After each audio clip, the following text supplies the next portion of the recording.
Last year, I realized that my most mysterious friends are the happiest friends because they are not on social media. I took a page out of their book and I deleted all of my social media except for housewarming, and this is exactly what happened to me. All the noise was cut out of my life. Notice what she called it. Noise. Not friendship. Not connection. She called it noise. You see, most people do not realize how many voices they carry around with them every single day. People they do not know. People they do not trust. People they would never invite into their homes. And yet, those people are allowed to enter their minds before they've even gotten out of bed. The hermit understands that constant access is not connection. It is an intrusion disguised as participation.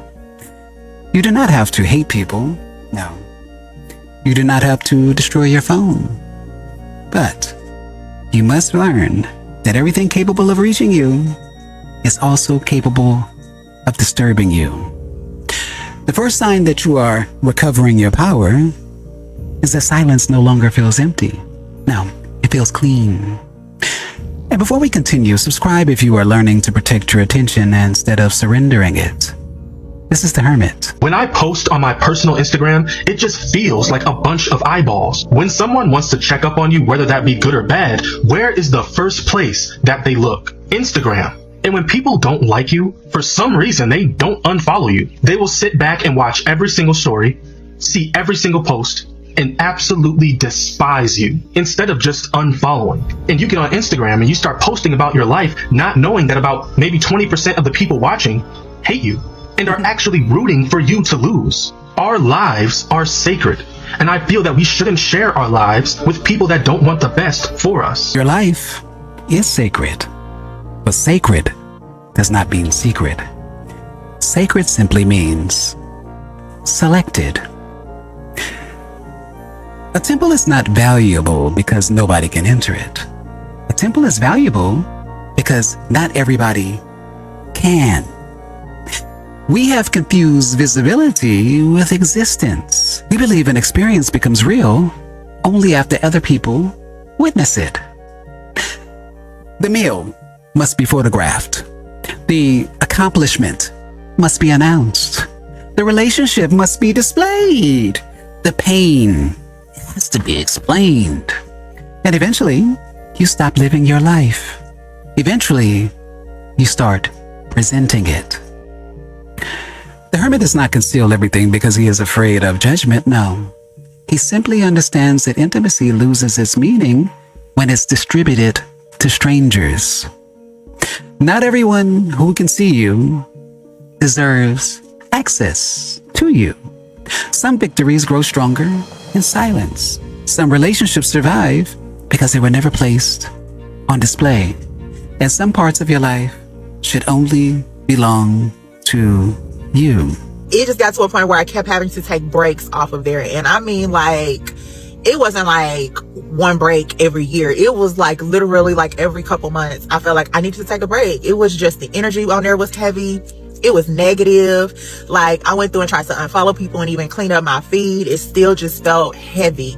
So I would take time off, come back. On top of that, I was monetized. So, you know, they was really pushing for me to make more content. And I just felt like it wouldn't have been authentic for me, like, because I would just be doing it to get a check. And I don't even do that in my regular job. Like, I'm not finna do that out here. So I would take breaks. And then I also think another reason I was taking so many breaks is I think I kind of just outgrew my Instagram page. Sometimes it's not that you hate the platform. Sometimes you just have simply outgrown the person you were when you built your place on it.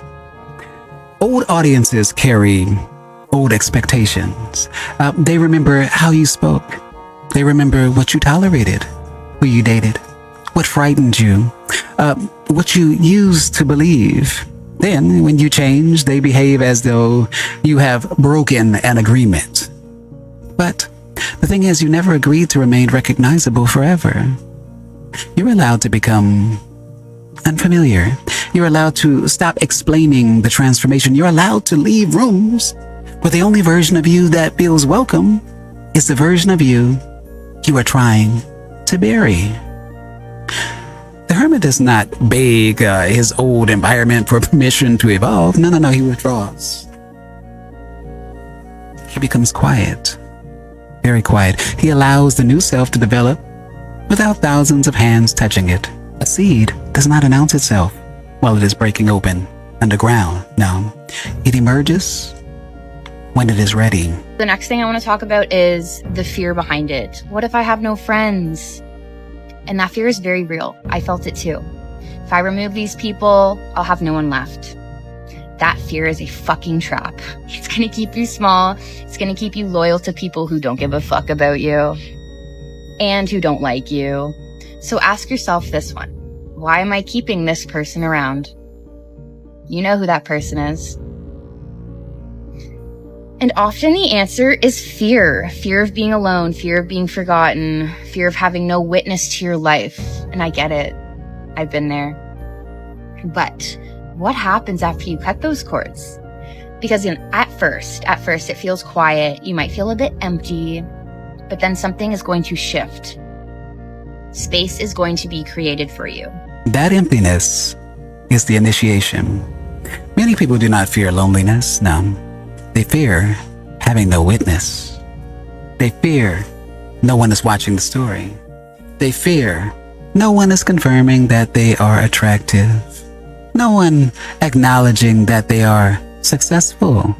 No one reacting when they are suffering. So they maintain weak connections because weak attention feels safer than silence. But here's the thing, silence reveals something attention cannot. It reveals whether you know who you are when nobody is responding. The hermit enters that silence voluntarily. He allows the false relationships to fall away. He lets the room become empty. Because an empty room is not always a loss. An empty room is not always a loss. Sometimes it's the first room in which you can finally hear yourself think. Do not immediately fill every empty space. Some spaces are created to teach you that your own presence is enough. The hermit does not disappear because he fears the world. The hermit withdraws until the world can no longer command him. He does not reject technology. He refuses to become psychologically dependent upon being seen through it. Use the platform when it serves your purpose. Put it down when it enters your spirit. Share your work. Protect your life. Speak when there's something worth saying. Then become comfortable with being unreachable. Because the woman who cannot sit in silence will eventually obey whoever offers him stimulation. Subscribe. Share this with someone who has become exhausted from constantly being available. And remember this, privacy is not absence. Privacy is ownership.